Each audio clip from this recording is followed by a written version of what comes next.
Hey, welcome to Parkview Kids. I'm Tina, and I want to take this opportunity on behalf of our entire kids team to say, I'm so glad you're here. Here at Parkview, we love the next generation, and we want to give them our very best. Our top priority is providing a space where kids can learn about and grow their relationship with Jesus in a way that's fun and engaging. During our time together, your kids will hear an age-appropriate lesson that will help them deepen their understanding of who God is. I want to encourage you to sit down and watch this together. We hope that this will provide a foundation for you to have great conversation together as a family about the truths that are talked about here. And make sure you stick around after the video to hear about some more great resources that we have for you and your family. All right, are you ready to get started? Let's go. Welcome to the Story Lab. This week we're talking about integrity while we take a look at the story of someone who said no to something very tasty.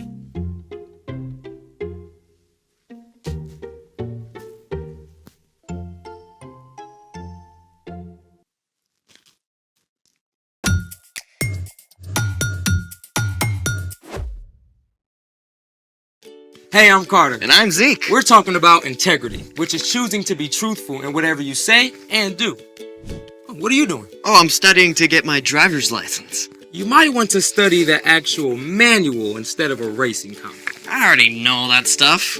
Really? Yeah, I probably know more about driving than you do. That sounds like a challenge. Let's do it! It's time to play Driver's License Dry Run. Dry run? Like a practice test for the real thing. Round 1.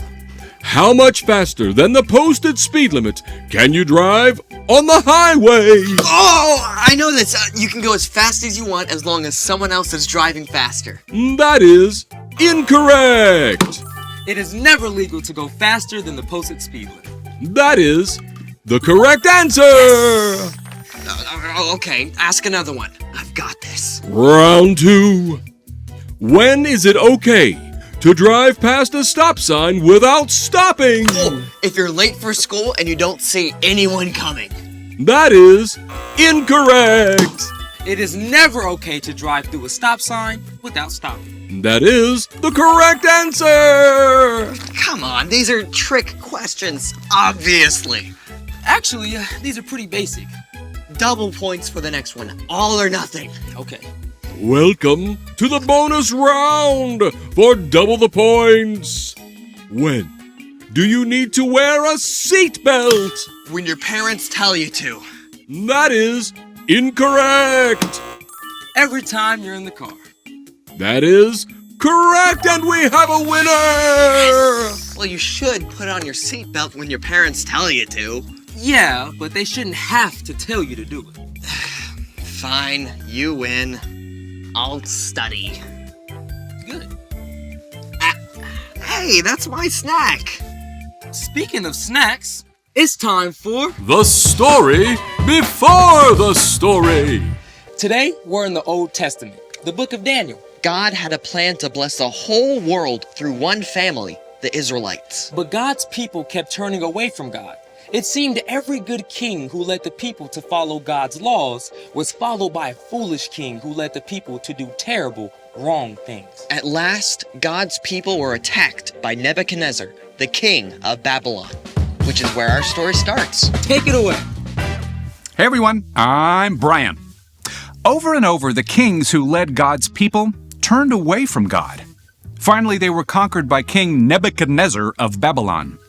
I hereby declare you're under the rule of King Nebuchadnezzar. The Babylonians took treasure from God's temple. Our God will love these. They also captured many of God's people and marched them across 500 miles of wild desert to Babylon. There, King Nebuchadnezzar gave orders to his chief official, Ashpenaz. Oh, Ashpenaz, bring me some of the Israelites to train and serve in my palace. They must be strong, intelligent, handsome, and able to adapt to life in Babylon. 4 of these young men were Daniel, Hananiah, Mishael, and Azariah. Teach them our language and our literature. I must have the best and the brightest. The chosen young men were to go through 3 years of training and eat food from the king's own table. King Nebuchadnezzar was determined to shape everything they would think, say, and do so they could serve in his palace. The first thing the chief official did was to change their names. Name? Mishael? I'm going to call you Meshach. Meshach is really close to Mishael, so... Next. Name? Hananiah? Shadrach. That's not even close. Next. Azariah?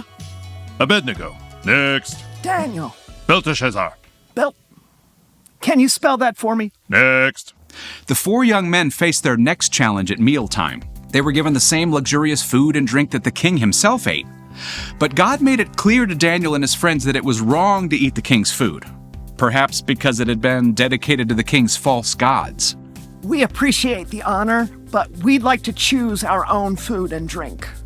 I'm under orders from the king. If you don't eat what you're supposed to and show up looking worse than the others, I'll pay the price for it.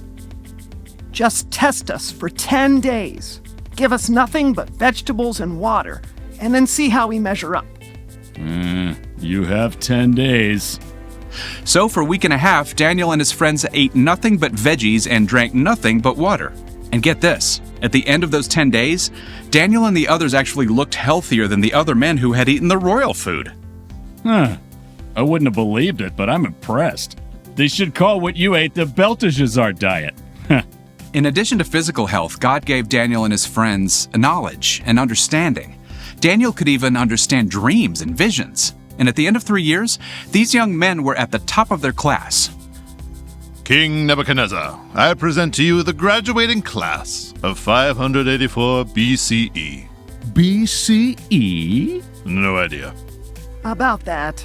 Nebuchadnezzar examined the young men and found that Daniel and his friends showed more wisdom and understanding than any of the others. What lives if it is fed, but dies if you give it a drink? That would be fire. Amazing! When King Nebuchadnezzar asked Daniel and his friends for advice, he found it to be 10 times better than that of his other advisors. He gave the young men important roles and they served him for many years. The end. Wow. Daniel and his friends were ripped away from everything they knew. And then asked to do something they knew wasn't right. Yeah, that must have been some serious pressure, you know? But they still chose to honor God. So, what's our part in the story? Well, Daniel and his friends made a choice to do the right thing, even when they were in a brand new place where it would have been a lot easier to just go with the flow. It can be super hard not to just do what everyone else is doing. Even when we know it's not right. Yeah, you'll often have a chance to make a choice between what's easy and what's right. You might be hanging out with friends who want to watch a movie you know your parents would say no to. It would be super easy to just go along with it and watch it anyway. But you can choose to make a stand and not watch, even if your friends do. Or you might be taking a test that's super important to your grade. And if you just glance over, you could check your answers on a neighbor's paper. You can choose to keep your eyes on your own work, even if it's hard. Yeah, doing the right thing can be tough sometimes, but when you follow Jesus, God sends the Holy Spirit to be with you. Anytime you're struggling to do the right thing, you can ask God for help. Then you can make a wise choice, no matter where you are. Just like Daniel and his friends, you can stand up to stand out. Stand up to stand out. I like that. Yeah, pretty good, isn't it? Yeah. You got it. See you next time. So, here's the thing. Do what's right wherever you are. Want me to help you study? That'd be great. Ooh. So maybe cookies aren't exactly wrong, but after 2, there might be a wiser choice.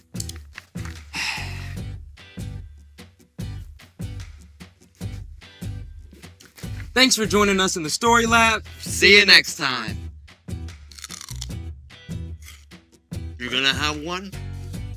Go on. No, go on, take a bite. I don't want one of those. Go ahead. Right, I took one. It's healthy, right? Thank you so much for tuning in today. We hope that the truths found in this lesson will take deep roots in your family. Speaking of your family, we want to walk alongside you on this journey. We have an awesome resource for you called the Parent Hub. Every month, we share new relevant resources for each of our age groups, birth through high school. Visit theparenthub.org to find out more. We are rooting for you and your family. Keep up the hard and wonderful work of pointing your kids towards Jesus. We love you.